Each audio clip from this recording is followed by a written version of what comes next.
This is Global Order. I'm Hindol Sengupta. I'm very pleased that a veteran and a scholar has joined me in conversation today. Raj Shukla, General Raj Shukla needs absolutely no introduction. He is prolific, writing about India's national security issues, and of course, is a veteran with a lifetime behind him in the service of the nation in India's armed forces. General Shukla, thanks very much for your time. Great pleasure, Hindul. I'm an absolute honor and privilege to join you on this podcast. I invited General Shukla to have a conversation with me because he's best placed to discuss a very interesting thing, an emerging axis which is being called CRIK. Now, as the acronym suggests, it involves China, it involves Iran, it involves Russia, and of course, it involves North Korea. The general, I wanted the general to explain to us what is this axis all about and why so few people in India understand it, and yet it is perhaps at the very cutting edge of our security challenges. General, perhaps you could begin by addressing that. So, Hindul, as I've been observing international affairs for the last 1 or 2 years, I saw the emergence of not only the, Chinese American contest, but I mean, there is the big power element to it. But I saw the shaping of a broader contest, which was ideational, ideological in nature. And of course, at the heart of this is the American-Chinese relationship. But it was my observation that, what was really happening was that a crumbling or a creaky old order led by the West was being challenged by, what shall we say, a rivalrous new axis, which I have chosen to describe as CRIK, the acronym. So China, Russia, Iran, and North Korea. Now, I don't know how to put it in definitional terms, but whatever it is, it's certainly not an alliance because China doesn't believe in alliances because of all those obligations which come with the alliance. But it has put together an axis which has demonstrated great strategic coordination in these theaters, Europe, West Asia, Taiwan, and now even the Korean Peninsula. And it was the intensity of the strategic coordination, that drew me to examine this axis in greater depth. And then it so happened that India Foundation, General Katoch asked me to write an article on this. And then over the month that I researched, I kind of gathered that my hunches were right. And so I expanded on it. So what is really happening? I think I've spoken about this axis.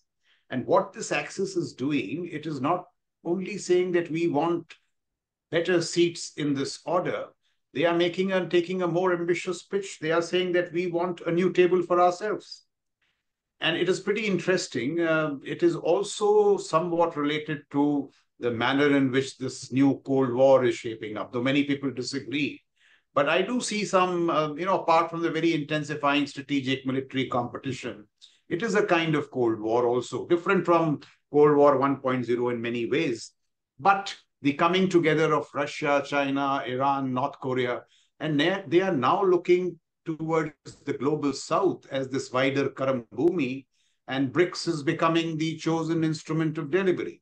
So, with every passing day, it acquires greater traction. Now, I spoke about this ideational, ideological piece. Just let me supplement it with a few examples. You see what's happening in the normative institutions of the United Nations, for example, the ones dealing with the Human Rights Council or the Internet Governance Organization, whatever it is. The Chinese are very clear. They are saying, listen, functional integration is fine. Let's do functional integration stuff. But whenever the West brings up the values piece, the Chinese excise it, they cut it out surgically. So they want these institutions reshaped in their own mold. That is one of the differences that is emerging in ideational terms. Two, if you follow many of these Chinese writers, Eric Lee, and some of the others, Singaporeans like Giorgio, Kishore Mehbubani, who give the Chinese viewpoint, look at what they are saying. They are saying, bhai, aapko apni democracy mubarak ho. Our delivery is far superior. And they are saying that, listen, you value your freedoms, fine, We value our public order. We would rather have a society which is orderly, even if it comes at the cost of freedoms. They make this argument with regard to capitalism. They say you are at the mercy of your capitalists. In our case, while we welcome innovation, energy, and enterprise, we don't hesitate to take down big tech when it needs to be taken down, like Jack Ma. This is their argument. Look at how it is playing out in two ways: military, industrial, and trade. They are claiming better delivery. So I'll give you an example. In 2004, Chinese manufacturing capacities value added were half of that of the Americans. Today, it is twice. Now, that is manufacturing. What is more worrisome is how it is manifesting in the military-industrial complex. Today, because of this, American studies say that the Chinese military-industrial complex is 5 to 6 times more efficient than the American system. Now, this is big news. Mighty Americans are conceding. You know, one of these towns fell in the Ukraine conflict 3-4 months back, at Rika. I'm now quoting CIA Director William Burns. It was a conscious decision to surrender. And before that surrender happened, of course, Ukrainian-led Westpac surrender, they took a stock of operational audit of 2 Ukrainian brigades.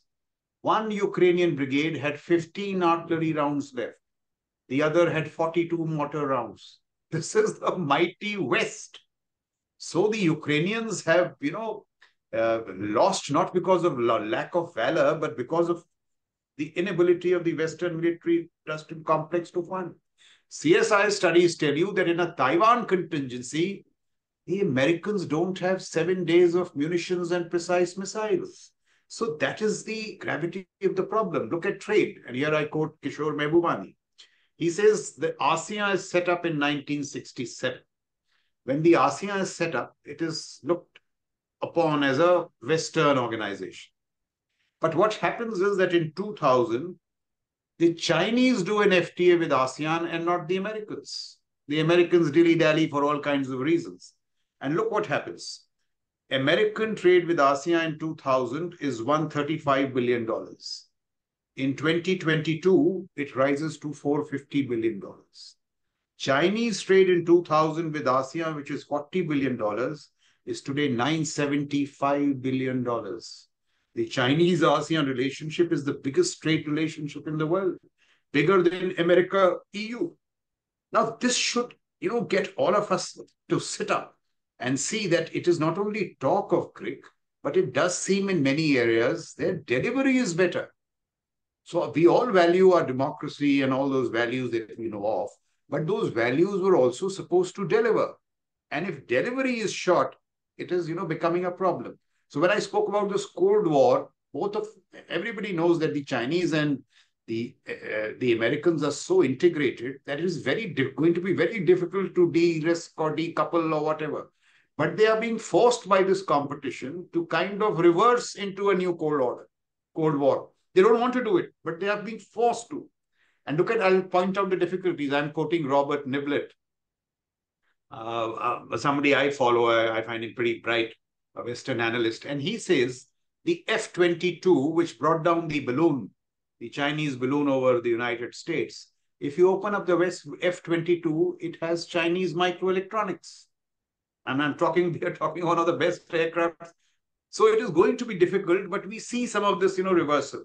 And I've already spoken about the strategic. Now, if I may, General, this is a very astute and a detailed explanation about why CRIK exists and what it hopes to achieve, at least in the near term.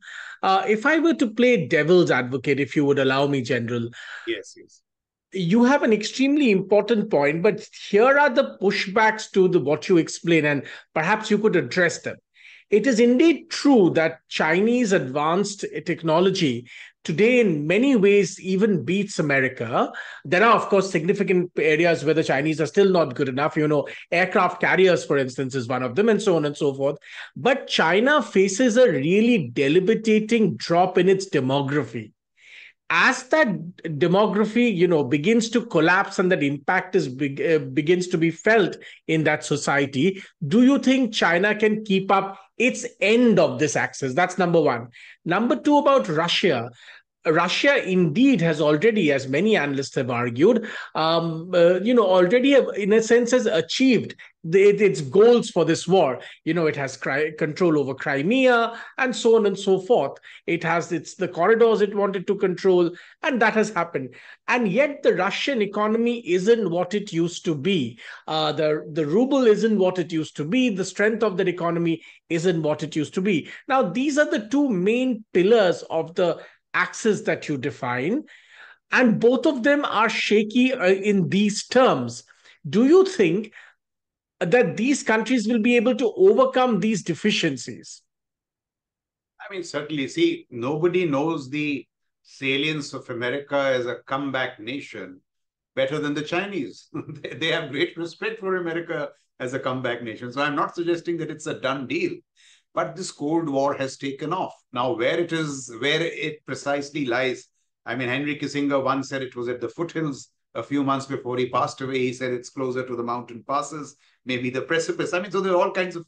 So let me look at the Americans as a comeback nation. I was thinking of coming to it later, but since you raised it, in 1980, the Americans still accounted for 25% of the global GDP, USA. It still does. 7 of the biggest tech companies are still Americans. So I'm kind of reinforcing all that you said. But as I said, China knows best. It has the greatest respect for America as a comeback nation. It is a fierce competitor. And look at the America. I mean, it still has the largest military, though people say, it is of late it has shown an opera of failing deterrence in Afghanistan, in Ukraine, in West Asia. It's not able to deter the Houthis. Look at what's happening in Taiwan prospectively. It is this grand initiator of conflict, but a poor finisher. But the point is this, you see, Americans themselves are asking this question of its military. Why spend $950 billion in you, have 800 bases, 11 aircraft carriers, if you're going to damn lose everywhere? So there is an issue. While there are a lot of problems with the Chinese, as you said, it's not yet a gun. You see what happens in these debates at the end of the day. It could be very well be possible that much of what I say is fluff. It is, social media exaggeration. If that is true, we shouldn't bother about China.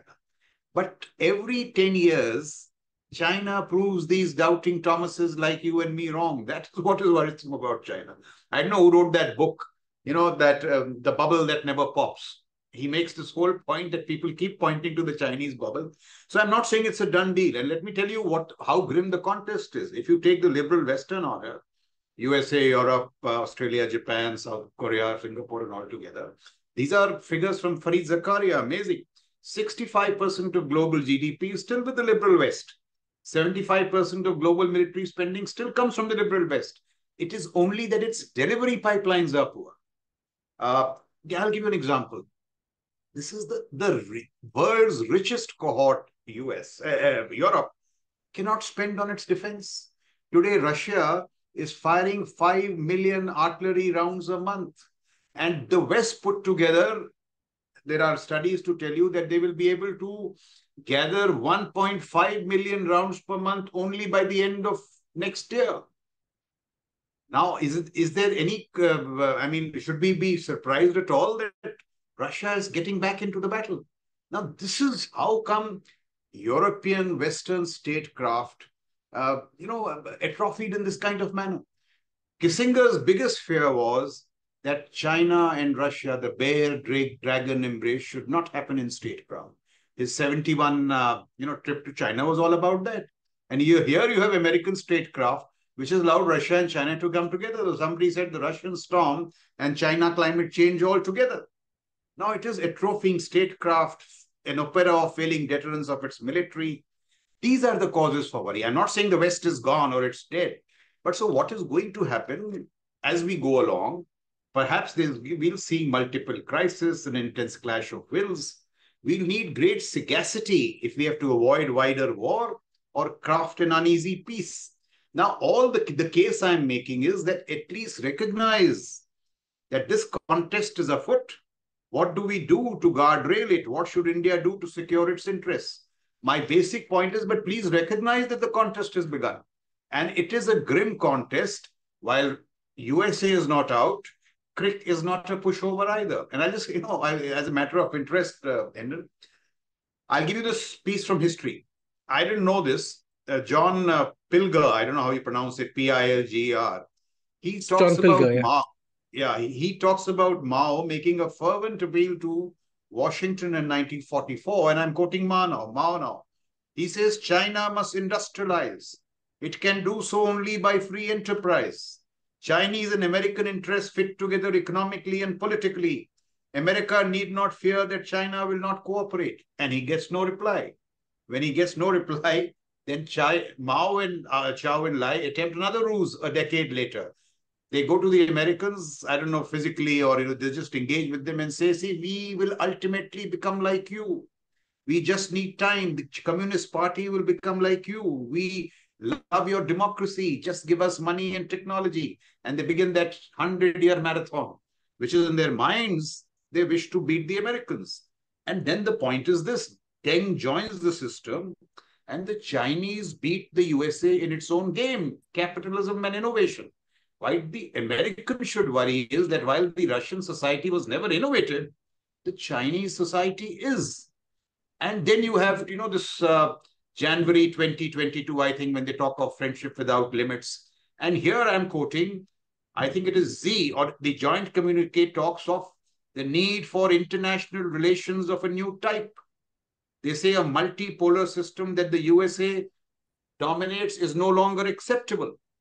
And in 2023, at the Kremlin, March 2023, we know of that famous exchange between Xi and Putin, where Xi says that we have seen changes not seen for 100 years. Let's drive the changes together.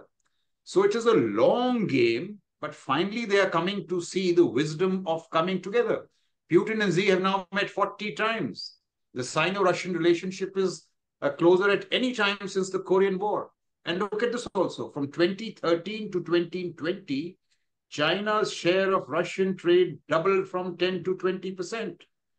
And this, Hindon, is most significant. Between 2018 to 2022, 4 years, Russia supplied 83% of China's military hardware, air defense, anti-ship stuff, submarine capacities.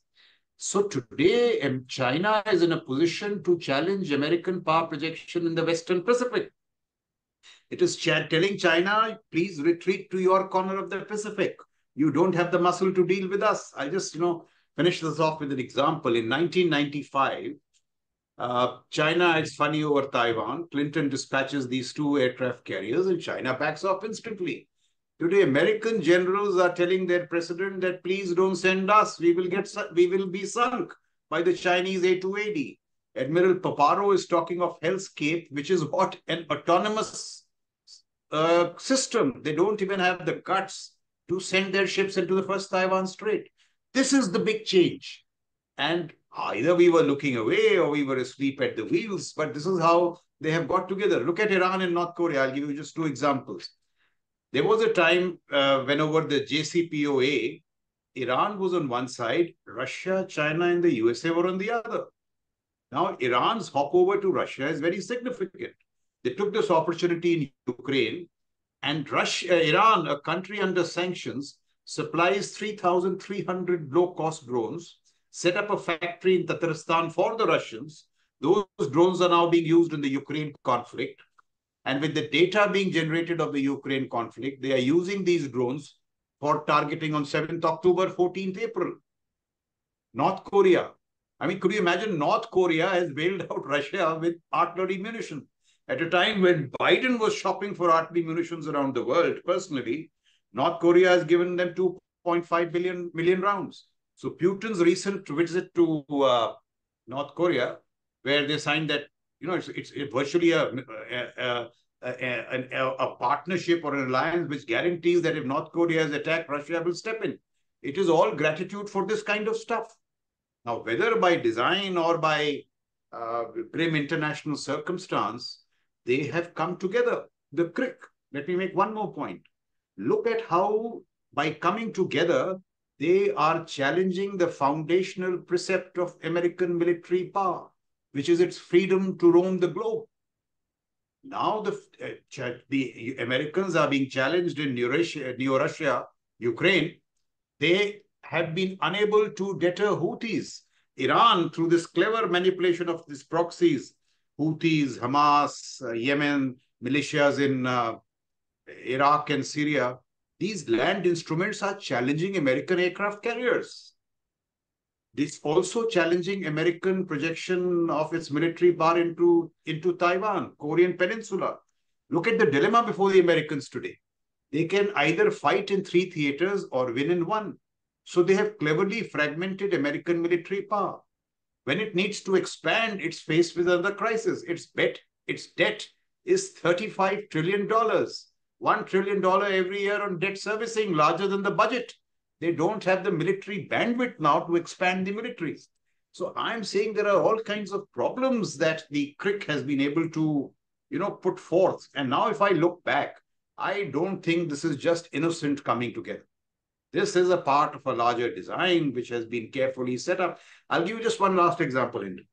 So when the Russians invaded Ukraine, Antony Blinken said, no matter what, the Chinese will not give them any arms supply, because then we will put the sanctions on them and China will do nothing. Baki sara aid karenge, not military stuff. Not military stuff. On his last visit to Beijing, this is what Blinken admits. Blinken admits. What have the Chinese given? Parts for jet fighters, engines for drones, radars and communication jamming equipment, precision machine tools, microelectronics, which have gone into all these missiles and glide bombs with Russia is firing, CNC machines.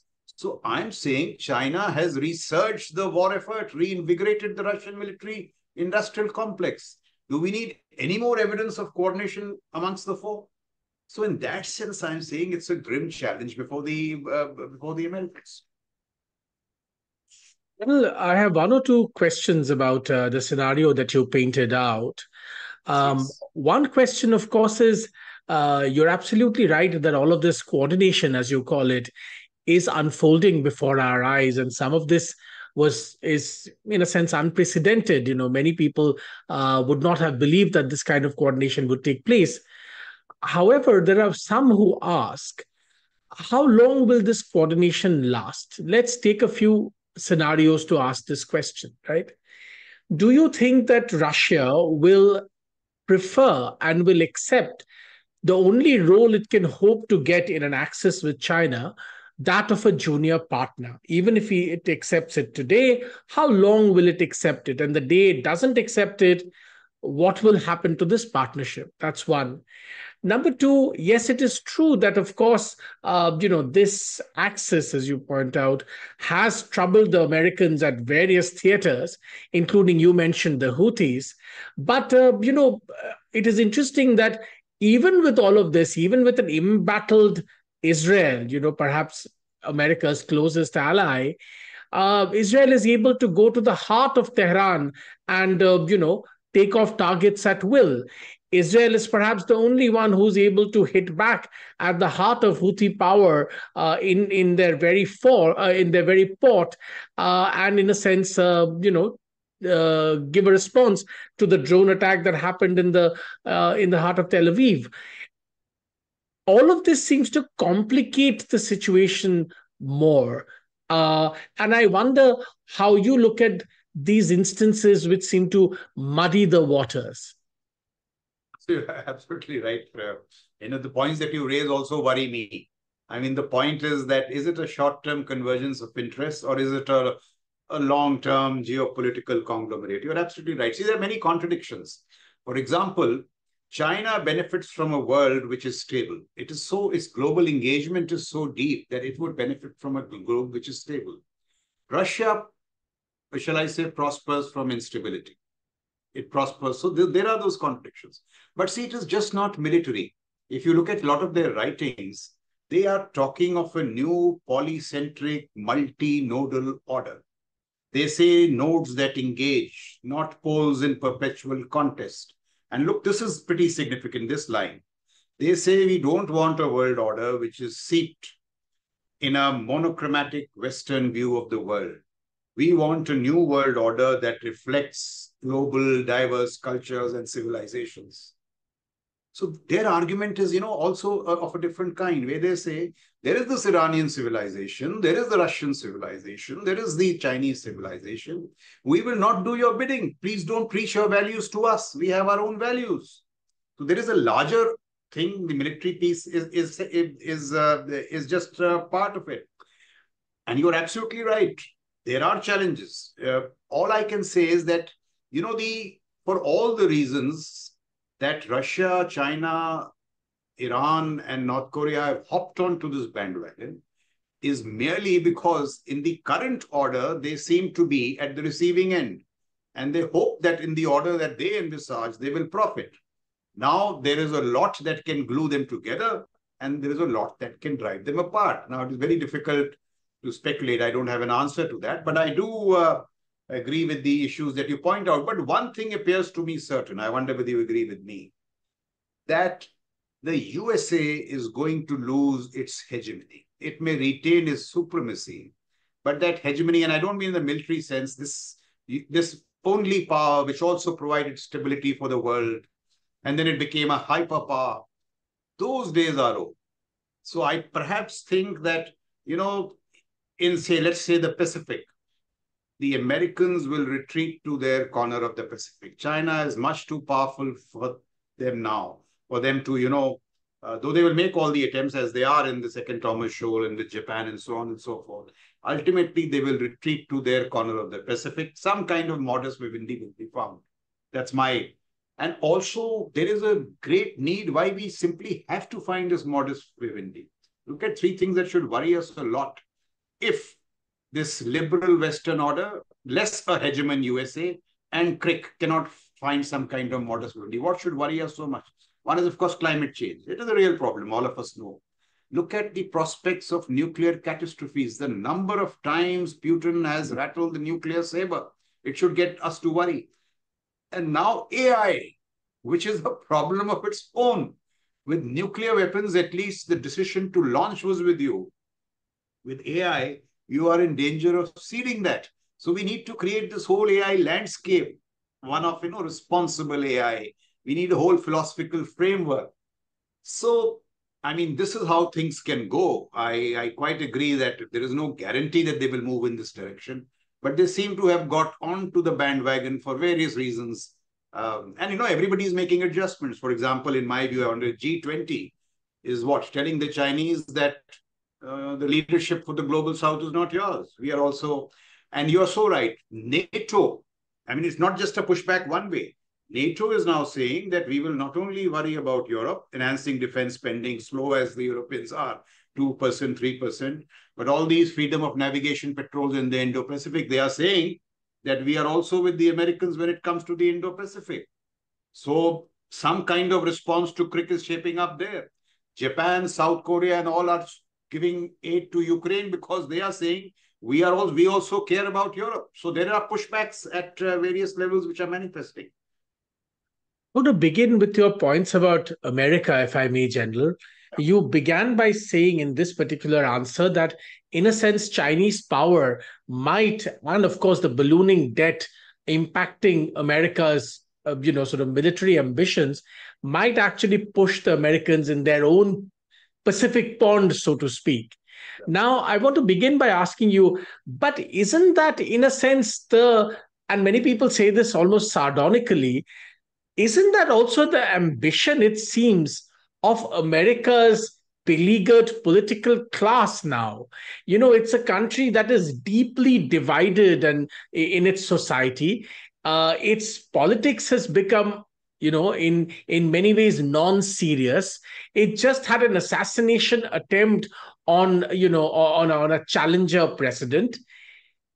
This is not a country that can fulfill the almost near imperial sort of ambition that America once had of providing stability and order to the world.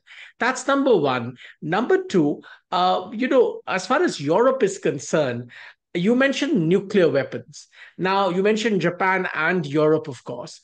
Do you think the proliferation of nuclear weapons will now inevitably grow?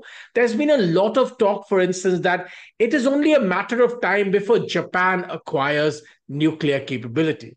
The security risks that Japan face leave it with no choice. Do you think the same is one day true for Germany? Do you think in our lifetime, once again, we will see a Germany empowered with, nuclear weapons? Because, Europe's most important military power today, the French, again, a beleaguered society, politics going haywire.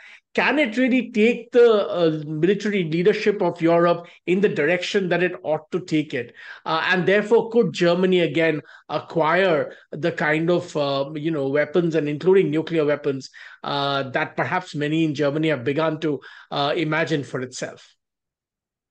So, Hindol, the first point, what you see is precisely what Xi and Putin also see.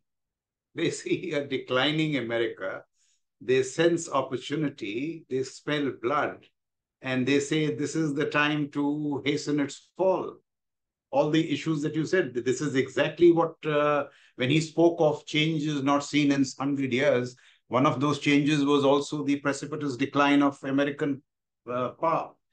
But, I don't know, I have no evidence, but just my hunch says that America is a comeback power. It will come back. So let's take a few metrics which should worry the Americans. So there was an Australian tracker on technology, I think 6 to 7 months back, which said that in 37 out of the 44 emerging technologies, and we are talking the ones at the apex of the food chain like AI, robotics, so on and so forth, biotech, in 37 out of 44, China leads, not USA. This is what should worry the Americans further. I think just a month back, I read somewhere that in the areas of high impact research like jet engines, hypersonics, 49% of the papers are coming from China. This is what should worry and this is worrying the Americans. They are quite aware of it now. And because they are aware and because they will take steps, and because the Americans are Americans, I think they will get back into the game. But see, before I come to the nuclear bit, look at how smartly the Chinese have analyzed. We all know they studied with great depth the reasons for the fall of the Soviet Union. They have also watched the American system very carefully, and they have identified that it has three pillars. One is to get talent from all over the world, put that talent in your universities, create technology, create wealth. This wealth funds this $950 billion, 800 bases, 11 aircraft carriers, military enterprise, and it is underwritten by the dollar. So they have now started fragmenting your military power. They are taking advantage of your internal decline, what is happening to American universities, wokeism, all that stuff. They are capitalizing on it. And with your weakness, they are giving better delivery. Could you imagine, Hindle, that ByteDance, 2 years back, Tesla said, Elon Musk said, ByteDance is nowhere close to us. ByteDance has put the car out of business. ByteDance. So their innovation, is really working. Now, very gradually, it's very early days, I'm not saying it's gone anywhere, but de-dollarization. The dollar which undergirded American power, Saudi Arabia now saying that, the only trade in oil is not through dollars. At, I think, St. Petersburg Economic Summit a few months back, Putin talked of an alternate payment system. And here there is genuine grievance. The grievance is that you think you can lock us out of the SWIFT system. We will create a system of our own. The contribution of BRICS to the global GDP is 36%. It exceeds that of G7. Now, these are some of the things, BRI, RCEP, AIB. I'm not saying that they are runaway successes, but they are bolt-on instruments to the alternate economic corridor. Now, all this could not have happened without some very careful planning. And I think here we must look within India and the larger West. All this while it was being done, we were saying, hey, the BRI is debt-oriented and this will happen, that will happen. True, but not wholly true. So in some sense, the Chinese it is a larger game, and that is what makes, I'm saying that we are headed for the greatest show on earth. It is going to be a great show. Very difficult to say who's going to win. The nuclear dimension is very significant. The global nuclear landscape has altered greatly. See, the Chinese now, both in their posture and in terms of their policy. They are no longer talking of NFU. They are talking of launch and warning. They are talking of nuclear systems in the tactical theater. In their case, tactical theater means Taiwan and Western Theater Command along the LAC, and nuclear systems to hit the American mainland. They have moved towards precision. Now, what happens with precision? That imprecise nuclear strikes, you could hit towns. With precision nuclear strikes, you can hit forces, which means American deployment in the first island chain, second island chain, third island chain, Guam is all threatened. Look at their silos. Now those silos are being armed with missiles. There is a study which says that the collective arsenal of the CRIKs 4 years from now, 2 years from now, will be twice of that of America. So in nuclear posture, in accuracies, in tonnages, the nuclear landscape is changing. Just see now what CRIK has done. They have a nuclear player challenging the Americans in every theater. Russia and Europe, China, of course, here, North Korea and the Korean Peninsula, East China Sea, and Iran only 2 weeks away.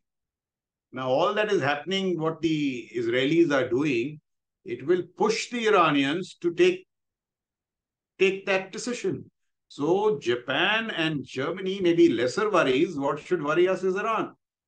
And if Iran becomes a nuclear power, is it not going to change the dynamics in West Asia? And it will compound Saudi Arabia what will I said. immediately insist. Saudi Arabia will insist that it needs Absolutely. nuclear weapons too. So we are hurtling towards conflict. We are hurtling towards instability. We must recognize this bit and see what is all in all this for India. Yes, I wanted to ask you, General. As we come towards the latter part of our conversation, this is very, very insightful, astute, and of course, extremely worrying. What does it mean for India? India, where we talk so much about, our civilization, India's civilizational state, quite like the Chinese, we talk about India being Vishwaguru, all kinds of things. But in this race, when you put down stark numbers, our numbers are great as far as things like fintech is concerned, civilian technology, in a few cases at least. But overarchingly, when you put down material numbers, we just don't match up. You see, what should worry us is these 2 to 3 things. Before that, let me tell you this, that I don't know whether it's your observation. We are currently going through our boldest, most ambitious national security reforms since independence. CDS, DMA, you see defense coming out of the shadows of foreign policy, new normals in our strategic outlook, Atmanirbharta and defense. So a lot of good is happening. Yes. But given the enormity of the Chinese challenge, yes, and the complexity of the changes in the character of war, all the things that you point to, we really need to step up our game in speed and scale. And here, if I may begin with one thing, we all talk of Vasudhaiva Kutumbakam. It's a lovely idea, one earth, one family, one futures. But let us not forget the wisdom of Swami Vivekananda, who said that the world is but a gymnasium where nations come to make themselves strong. So as you said, this project Vishwabandhu must be de-risked through a very robust national security system in the light of what Vivekananda said, what Swami Vivekananda said. Now here we must take note of 2 things. At one time, when Bill Clinton said it is the economy stupid, he was right. It did seem that economy was driving everything. Today, it would seem to me, for all the things that I have pointed out, it is national security stupid. It also occurs to me that for the first time, you have the world's number 1 and 3 economies, India and China, growing in close proximity without any natural barrier. The Himalayas have been breached through technology without a natural buffer like Tibet. So there is every possibility that our geostrategic trajectories will intersect. The only way to keep them peaceful is through deterrence. Now, people say deterrence is costly. I say wars are costlier. Ask the Ukrainians. So this is the time to build on all the reforms that are happening. We must also see, do we need to spend more? The problem with what we do with our budgeting and all, our budgeting assumes that geopolitics is constant. So when you say 2% of GDP 1.9% of GDP. It is all based on economic factors, economic survey. But geopolitics can surprise you. Geopolitics is not a constant. So it would also seem to me that today national security and technology are driving geopolitics like never before. If we take note of all these things, two things we have to do. When it comes to the China challenge, look at it. Their defense budget is, their official version is $300 billion. American Enterprise Institute says it is $700 billion. Some people say 500. We are spending 90 to $100 billion. They are spending 5 to 6 times more. Now there are limits to valor. Valor needs to be funded. We have to take this call. And I think wisdom and statecraft would demand that we find the monies, not because it is essential to spend on defense. So these are some of the things which must be very carefully examined. Revisit our nuclear posture in the terms of what you said. And the last thing is, look, I'm quoting General Mark Milley, who says that in Ukraine, they have seen the most fundamental changes in the character of war since recorded history. So today, AI, robotics, space, cyber are driving the character of war. So the Indian military really needs to adjust to it. I'll give you 2, 3 examples. The partner of US Space Command today is not DARPA, it is not NASA, it is not Boeing Lockheed, it is Elon Musk. These private sector proficiencies in space. What Starlinks did was fabulous, from strategic communications to artillery targeting. The Chinese launched a massive cyber assault on the Ukrainians. The larger cyber grid in the national security system was forced to migrate to cloud in 14 days. They were enabled by Microsoft and Amazon teams working round the clock. These are our challenges: space, cyber, AI. Today, not a round is fired without it being guided by a recce drone. We already know this, General. We tried to hide it, but finally it came out. The great Mumbai electricity outage. We tried to hide it for a long time, but now it is common knowledge. It was basically a cyber attack. As I'm sure you have heard, there is speculation that even the latest, fire, quote unquote, in the Brahmaputra, in the INS Brahmaputra, could have been a cyber attack. We don't know for sure yet, but there are many powerful voices suggesting that these are cyber attacks, and some of the worst cases, we just don't have the capability to stop. So everything you're saying is absolutely accurate. The cyber, we should laser focus on what? I'm not too sure of the Brahmaputra, but that other piece, Bombay, Ames attacks, these are merely reconnaissance for the larger attack that will come. And that could be debilitating. Say next time along with the crisis along the LAC, you have a power outage in Delhi for 3 days. What is the signaling to the Indian leadership? Look at that. We just had an outage a few days back and our airlines and everything was crippled. If you have a targeted cyber attack, and now you must read Mustafa Suleiman, an AI-enabled cyber weapon will mean that your response to contain the patches also will not work. So in all these domains, the threat is growing. Cyber, AI. Look what the Chinese have done. They have raised a separate service. Can you beat it? It's like raising the Indian Army. A separate service called the Strategic Support Force for the AI enablement of the PLA. And therefore, when I said enormity of the China challenge, complexity of character of war. So if you look at this whole, whatever we've discussed, you see, this fascinating intersect of geopolitics, technology, innovation, which is changing the basic nature of national security.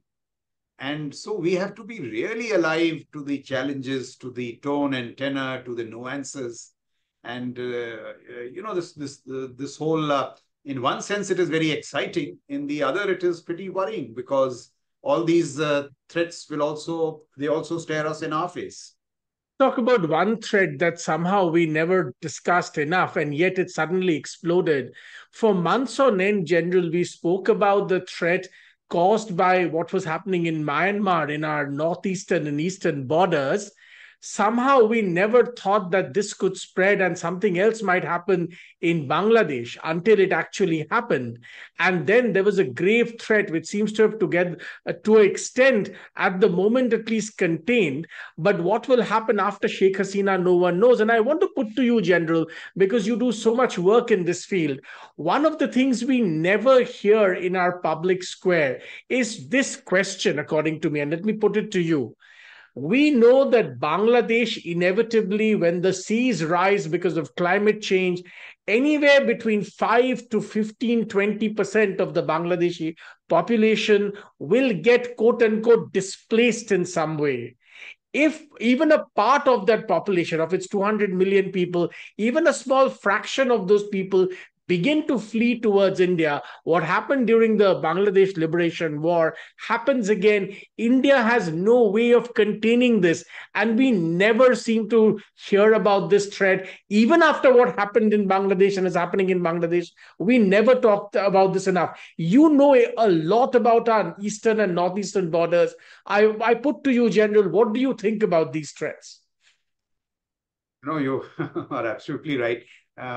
I remember General S.K. Sinha, when he was Governor Assam, he first raised this in the 1980s, late 1980s.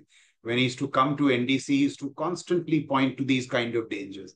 Not so much climate change, but human influx. And he would relate it to 1971, the crisis that got created. Now, some measures have been taken by the government, but in the light of the issues that you have raised, they are, we need to do a lot more. And here, I would like to point out one issue. This is a larger thing that we need to see. The degree of strategic adversariality that India faces. See, what is it? I relate it to a pincer with three arms. One is the Chinese threat from the WTC. It is not just a pure land threat. It is this whole transition to digital combat, new technologies. It's a threat of its own to the emerging domains, space, cyber, and all. Now, what does India do? The moment you start focusing on the Chinese, look what happened over the last 3-4 weeks in J&K.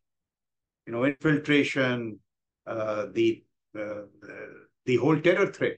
All the terror groups along our western horizons, Al-Qaeda, remnants of ISIS, JEM, so on and so forth. I have no evidence, but they would be regrouping at this stage. They would be looking at the next terror attack. So we have so much to worry along our western horizons. Equally east, look at Myanmar, look at Bangladesh, climate change, all these. And now we also have to take a turn to the seas. If we don't take a turn to the seas now, a couple of years later, it'll be too late, because moment the PLA Navy breaks through the first island chain, that is another reason why it may do Taiwan. Those 400 ships that it has are not there to patrol the Chinese coastline. They will come into the IOR. Now look at the strategic squeeze. So it's not only the points that you raise, they are extremely valid. And therefore these theater commands which come up, now the theater commanders, in my view, should have a quasi-diplomatic role. Military, of course, but they should be looking at these other things, Myanmar, Bangladesh, just as the Chinese Western Theater Commander looks at BRI. It's just not military. So, as you said, as India begins to get into the big league, as we start talking of Vishwabandhu, our strategic horizons also need to expand. So, the theater commanders, in concert with the ME and MOD, will do precisely that. The Western Theater Commander will just not look at the LC. He will look at these threats, Turkey rewriting the geopolitics of Eurasia, Taliban, Pakistan, all this stuff, a Western horizon look. And as you rightly point out, towards Bangladesh, climate change, Myanmar, refugee influx, we first need to look at these issues in that manner. And so I quite agree with you that our threat is pretty grave, and therefore we have to step up our game. The whole point is that if we have to prevent the strategic squeeze, and I'll end with 2 points. I recently wrote a piece where I analyzed and I said, you see, India has 3 large security challenges. One is territorial combat, LAC, LC, which is grave. I'm not saying that they are not grave, but they merely have to be reinforced. The larger challenges lie in our ability or in the need to finesse our strategic deterrence, our AD posture. See what happened on 14th April. What secured the Israelis was Arrow 2, Arrow 3, Iron Dome, the entire sensors of the US Missile Defense Agency, which are globally deployed, the integration of radars and AD systems by CENTCOM. We really need to step up our AD posture.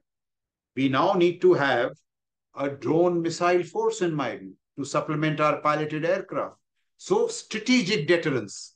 And as you said, we also now need to start talking about power projection, not military to jackboot around the world, but a technologically enabled military which is able to intervene at increasing distances in our own national interest. It could be in the periphery in the areas that you point out.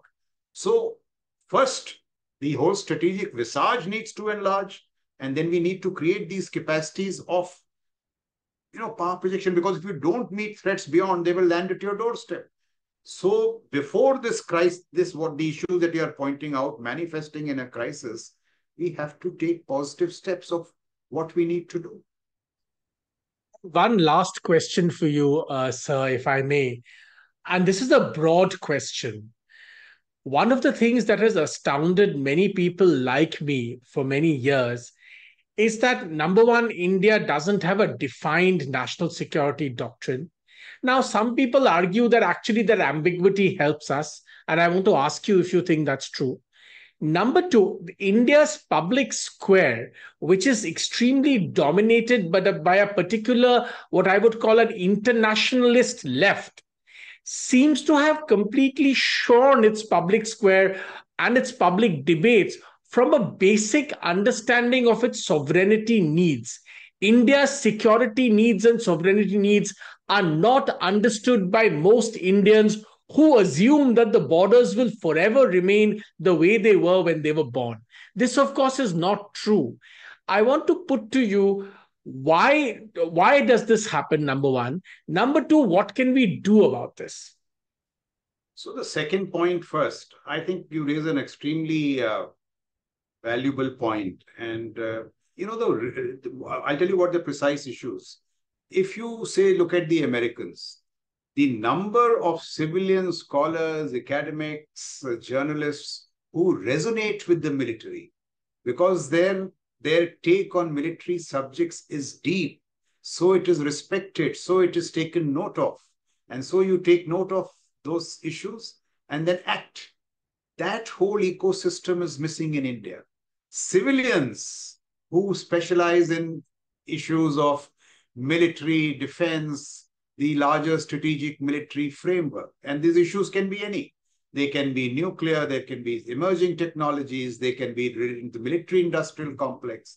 Deep thinkers in these dimensions.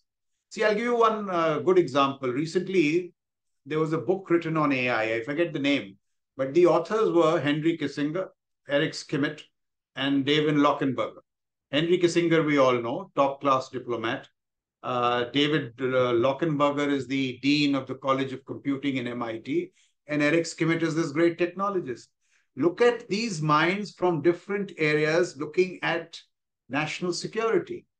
The guy or the gentleman who's driving AI in Pentagon is not a civil servant, is not a soldier. It is Craig Martel, who was doing machine learning for Lyft.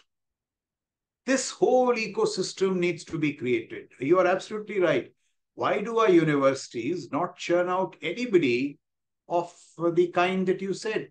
Those who specialize in, who have a deep understanding of national security and those issues.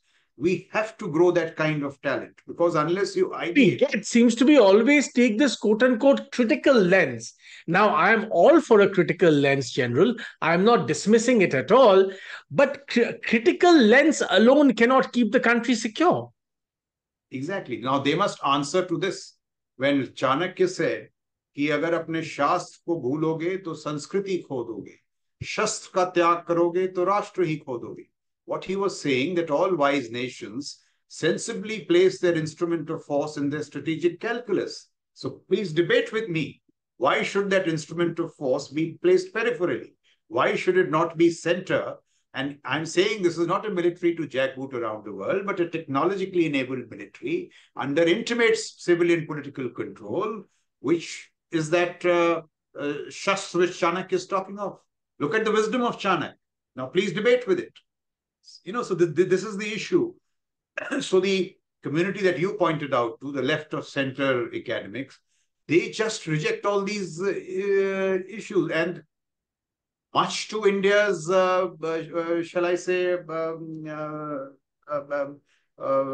bad interests, or not a good interest. So I'm all for scholarship in domains which will debate both sides. How should we resource our national security? What are the limits? Please engage in intellectual arguments. That is the point. We really need to grow this ecosystem. And something seriously needs to be done about it. For example, who is the big star after K. Subramaniam? There was a time when we had these intense debates on the nuclear stuff. Jasjit Singh, Subramaniam, Uday Bhaskar, they all seem to have, that debate seems to have died out, which is not in our interest, not in the interest of any wise nation. So it needs to be corrected. And what are the national security strategy? See, this debate is long in India. I say this, if you tell me, along with Hindol, to write out a national security strategy, we will write it in 40 days. What is so great about it? We will write it in 40 days. If the government wants to write it, it should write it. You read the Prime Minister's address to the combined commanders on INS Vikramaditya 2015. It is virtually a national security strategy. It can be fleshed out. So I'm saying write it. But the other point is also true. The Americans write very good strategies. They have this strategy, defense, national security, AI. And I've told you about their failing deterrence. So just writing strategy is not good enough. It has to be translated into action. The Chinese national security strategy is an exercise in deception. It doesn't tell you what to do. It deceives the adversary. But they have a 100-year marathon in their heads. Every military officer, every guy going up the socio-economic ladder, their titans in the Politburo, they know what China is to do over 100 years, and they have accomplished this marathon. The transformation of the PLA is the most dramatic in, people say, in history, from what it was and what it has become, because it is part of their system. Look at their approach to AI. It is so clairvoyant. They say, in the military-industrial space, we have a freewheeling approach. No controls. Military-industrial. In the civilian space, all kinds of controls. Their controls are harsher than the EU regulations. Look at them. Civilian space will be regulated. Military-industrial space, freewheeling. In our case, what will we do? What will democracies do? Precisely the opposite. So their strategic military capacities are growing at a faster rate than... I'll give you one last example. You pointed out, we all know, China, the Chinese economy, people say, some say 3.5%, some say 2%, some skeptics say half. Now, when its economy is tottering in this manner, this year it increases its defense budget by 7.2%. Is it callous or is it wise? It is saying, we will take care of our economy. It needs to be, and a lot of things are being done, but we must secure ourselves. So it emanates from the strategic outlook is more important than the writing of the strategy. So, I mean, that is my take on it. Please write a strategy. One has no quarrel with the strategy. But now who writes it? I mean, that itself is a dilemma. Why can't it be written in 90 days? Put a group of people together, we'll write a strategy. What is so great about it? But it is not to say that, say, in the 3 stars, 4 stars, they all have a strategy in their heads. Like it may not be the right strategy, but I did pour out some kind of... similarly, the Chief of Defense Staff, the chiefs, they have a strategy. So we shouldn't be so worried. It's not that there is no thinking on. There is a lot of thinking on. But see, everywhere, I'll give you High Commanded ARTRAC, which, looks at training doctrines. Look how evolution is taking place everywhere. The Americans have said centralized training. They have set up a futures command whose only job is to look at futures and drive those strategic military futures through the rank and file. So you need to have this forward-looking, long-term outlook. So if you're pointing to those dimensions of strategizing, certainly, we can't be frogs in the well or have that battle Panipat syndrome. कि भाई अभी दुश्मन आ गया, आप कुछ करेंगे ही. And national security, what you think today, will manifest 10 years later. So in that broad sense of strategizing, looking long, thinking deep, certainly we need to build a far better ecosystem. On that wonderful note of great sagacious advice, General, we'll have to leave it at that. Thank you very much for all your time and your great patience in explaining many complex issues to us today. I thank you for your time. Thank you very much, Hindul. Thanks a lot. Great pleasure. Thank Wonderful. you, sir. Bye.